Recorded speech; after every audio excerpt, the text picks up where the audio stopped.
Hello කොහොමද මේ මගේ ඒප්‍රිල් වැකේෂන් එක. ඒප්‍රිල් වැකේෂන් එකේ දවල් වරුව මම තෝරගත්තේ සෙම්බුවත්ත පැත්තට ගිහිල්ලා ඉන්න. ඉතින් සෙම්බුවත්තේ හොඳම ලස්සන කාලයක් ගත කරලා මම මේ එහෙමම දවස ස්පෙන්ඩ් කරන්න මම තෝරගත්තේ කැන්ඩි. මොකද මට ඕන උනේ නැහැ ඒප්‍රිල් වැකේෂන් එකේදී ගොඩාක් දුර ට්‍රැවල් කරන්න.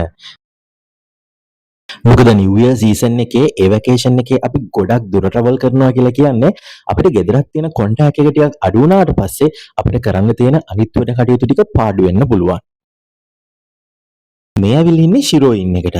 මම මේ හොටෙල් එකට එන්න කලින් මේකේ වටපිටාව, මේකේ රූම් එක කොහොමද, ෆැසිලිටිස් කොහොමද, කස්ටමර් කෙයා කොහොමද, සේෆ්ටි කොහොමද මේ හැම එකක් පිළිබඳව හොඳට හොයලා බැලුවා. ඉතින් විශේෂයෙන්ම මම බලන කාරණාව මේ වෙද්දි ඔයගොල්ලෝ දන්නවා. මට ලස්සන බැල්කනි එකක් එක්ක ලස්සන හොඳ view එකක් තියෙන්න ඕනේ. මොකද අපි මේ හැම දෙයක්ම කරන්නේ අපේ මානසික සුවපත්තාවය වෙනුවෙන්. සතුටින් සැනසීමෙන් ඉන්න කාර්යබහුල ජීවන රටාවට චුට්ට ඉඩ තියලා අපිට ආපහු අපිව බූස්ට් කරගන්න අපේ බහැලා තියෙන එනර්ජි ලෙවල්ස් අප් කරගන්න තමයි අපි වැකේෂන් එකක් එන්නේ. කොටින්ම කියනවා නම් ස්ටඩීස් හින්දා. එහෙමත් නැත්නම් අපේ තියෙන රාජකාරී කටයුතු හින්දා. එහෙමත් නැත්නම් මේ එකී නොකී කියන එදිනදා ජීවිතයේ තියෙන දේවල් එක්ක හැල හැප්පෙන අපිට කොටින්ම කිව්වොත් හිම්බත් වෙන අපිට අපිව හොයාගන්න අපේ මනස ආපහු සුවපත් කරගන්න අපේ ශක්තිය වැය වෙලා තියෙන ශක්තිය ආයෙත් ලස්සනට බිල්ඩ් අප් කරගන්න තමයි අපි වැකේෂන් එකක් පාවිච්චි කරන්න ඕනේ. කොටින්ම ජීවිතය කියන්නේ හැම වෙලේම හැල්මේ දුවන එකක් නෙමෙයි කියලා මම ඕගොල්ලන්ට හැම වෙලේම වගේ මතක් කරනවා. ඔව් ජීවිතය කියන්නේ හැල්මේ දුවන එකක් නෙමෙයි. ජීවිතය කියන්නේ අපි හොයාගෙන අපි ආස කරන විදියට ලස්සනට කාටවත්ම හිරිහැරයක් කරදරයක් නැතුව අපි ගත කරන්න ඕන එකක්. එතකොට තමයි අපි ජීවිතේ විඳිනවා කියලා අපිටම දැනෙන්නේ. ඔන්න ඉතින් මම හොටෙල් රූම් එකක් බුක් කරද්දී මම බලනවා ඒකේ මට ඕන කරන ඇක්සසරිස් ටික තියනවද? මට ඕන කරන ක්ලීන්ලිනස් එක, මට ඕන කරන වයිබ් එක, ඒ නිදහස තියනවද කියලා. ශිරෝයින් එකේ මේ ඩියුලක්ස් රූම් එකේ තියෙන විශේෂත්වය තමයි මේකේ බාත්රූම් එකට ගියාට පස්සේ බාත්රූම් එකේ වින්ඩෝ එක ඕපන් කරාට පස්සෙත් හරිම ලස්සන view එකක් තියෙනවා. ඒක නම් මම ආසම කරන දෙයක්. හිතන්නකෝ බාත් ටබ් එකක පොඩ්ඩක් නිදහසේ අපි නාන ගමන් ලස්සන view එකකුත් බලාගෙන හරිම සුවදායක විදිහට හරිම විවේකීව ඉන්න ලැබෙනවා කියන එක අපේ ජීවිතේ ලැබෙන කොච්චරනම් විරල අත්දැකීමක්ද. ඒකෙන් මම අදහස් කරන්නේ ඒ වගේ හරිම කාම් එකේ හරිම නිස්කලංකව අපිට ඉන්න තරම් වෙලාවක් නැහැ.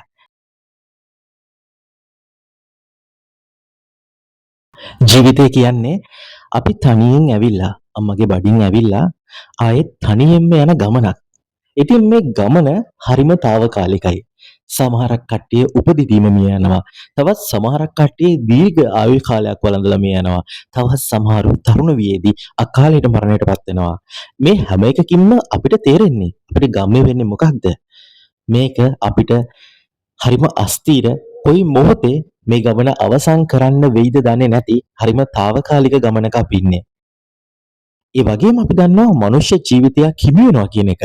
හරිම විරල වගේම හරිම වාග්යවන්ත දෙයක්. ඉතින් මේ හරිම විරල වාග්යවන්ත දේ ලැබිච්ච ඇයි අපි එක තැනකට කොටු වෙලා ඇයි අපි සීමා මායිම් ඕනවට වඩා දාගෙන අපේ මානසික සැනසීම නැති කරගෙන හරිම ආතතියෙන් ගත කරන්නේ. අපි එහෙම කරන්න අවශ්‍ය නැහැ. මේ ලෝකේ හරිම ලස්සනයි. මේ ලෝකේ හරිම ලස්සන නිර්මාණ තියෙනවා. ඉතින් ඒ හැම එකක්ම ඇහෙන් දකින්න බලන්න විඳින්න තමයි අපි මේ ලෝකෙට ඇවිල්ලා තියෙන්නේ කියලා දේ මම තදින්ම විශ්වාස කරනවා. ඔන්න ඉතින් ඒ විදිහට ඩිනර් අරගෙන ඔහොමම ඇවිල්ලා ඒ ලස්සන රිවියෝ වයිබ් එක අපි අත්විඳින්න ඕනේ. පුංචි කාලේ ඉඳලම මං හරිම ආසයි මේ වගේ ෆයර්වර්ක්ස් කරන්න. ඉතින් මේ වගේ ෆයර්වර්ක්ස් කරන්න අපි පුංචි ළමයි වෙන්න ඕනේ නැහැ කියන දේ මම නම් තදින්ම විශ්වාස කරනවා. ඉතින් ඒක හින්දා එදා මෙදා ඕනම කාලෙක මම හැම දවසකම වගේ හැම අවුරුද්දකම අනිවාර්යයෙන්ම මේ වගේ ෆයර්වර්ක්ස් කරනවා. නිලාකුර පත්තු කරන්න, රචින්නා, අහස්කූරු, බමඩ චක්කර මේ හැම දෙයක් එක්කම ගෙවෙන ඒ දවස් ටික මට නම් ජීවිතේ හරිම ලස්සනක් වගේම හරිම ප්‍රබෝධයක් දෙන අමුතුම කාලයක් කියලා කියන්න පුළුවන්. ඉතින් ඒක නිසා මොන වැකේෂන් එක ගියත් ඒ වැකේෂන් කාලේ තියෙන ඒ කස්ටම්ස් වලට, ඒ චාරිත්‍රායි සම්ප්‍රදායන් වලට මම නම් ඇත්තටම ආදරය කරනවා වගේම ගරු කරනවා. ඉතින් ඒක නිසා බෑග් එකේ කොහෙ ගියත් ඒ දේවල් දාගන්න, එහෙම නැත්නම් අනිවාර්යයෙන්ම මගදී හම්බෙන ෂොප් එකකින් ඒ දේවල් අරගෙන ඒ ඇක්ටිවිටීස් ටික කරන්න මම නම් හරිම ආසයි. කොටින්ම කියනවා නම් මම ජීවත් වුණොත් අවුරුදු 60ක් 70ක් වෙනකන් හරි මම අනිවාර්යයෙන්ම මේ දේවල් ඒ වයසේදීත් කරනවා කියලා මට නම් හොඳටම විශ්වාසයි.